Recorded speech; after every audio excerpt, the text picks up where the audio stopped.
Hello दोस्तों, welcome to racks plus. हम इस वीडियो के साथ स्टार्ट कर रहे हैं बेसिक पेंसिल ड्राइंग का एक सीरीज। यह ट्यूटोरियल सीरीज उन लोगों के लिए बहुत यूज़फुल होने वाला है जिसे ड्राइंग करने का शौक़ है या फिर ड्राइंग सीखना चाहते हैं। इस सीरीज में मैं आप लोगों को अपना ड्राइंग का नॉलेज शेयर करने वाला हूँ, जिससे कि आप अपना ड्राइंग स्किल को और भी इम्प्रूव कर सकें। यह वीडियो लेसन 1 का है, जिसमें हम बेसिक आर्ट मटेरियल के बारे में जानेंगे। आइए लेसन शुरू करें।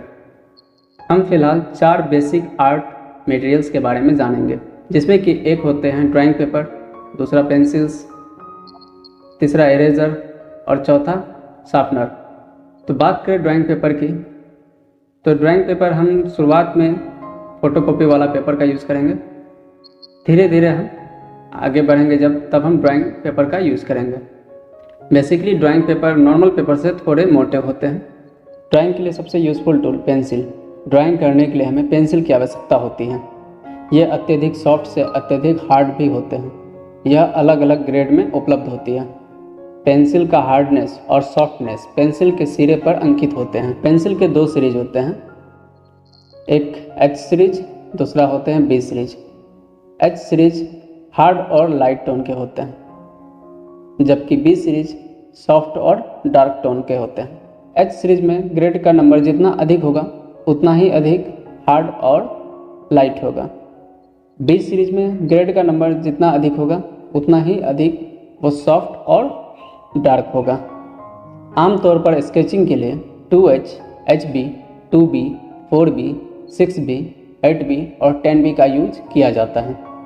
अब बात करते हैं इरेजर की। इरेजर भी बहुत प्रकार के होते हैं, लेकिन हम फिलहाल यहाँ 2 ही प्रकार के इरेजर की बात करेंगे। एक नॉर्मल इरेजर, जिसे हम रबर इरेजर बोलते हैं, जो कि हम रेगुलर यूज करते हैं। दूसरा इरेजर है नीडेड इरेजर। नीडेड इरेजर का आकार बिल्कुल गुथा हुआ आटा या फिर क्ले की तरह होता है।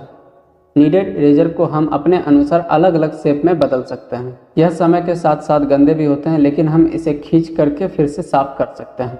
बात करें शार्पनर की, यह एक सहायक टूल हो जाता है। एच सीरीज के पेंसिल को हम शार्पनर से साफ कर सकते हैं। यहाँ तक कि हम HB, 2B को भी शार्पनर से साफ कर सकते हैं, लेकिन इससे ज़्यादा सॉफ्ट पेंसिल को साफ करने के लिए हम ब्लेड का यूज़ करते हैं, क्योंकि सॉफ्ट होते हैं उसका लीड, तो शार्पनर से वो टूट जाता है। इस लेसन में हमने कुछ बेसिक्स आर्ट मटेरियल के बारे में जाना। आगे का लेसन में हम अलग अलग प्रकार के लाइंस और शेप्स के बारे में जानेंगे। आपको यह वीडियो कैसा लगा आप हमें कमेंट करके ज़रूर बताएं।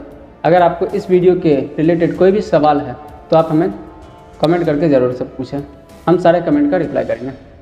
फिर मिलते हैं नेक्स्ट वीडियो में, तब तक के लिए बाय।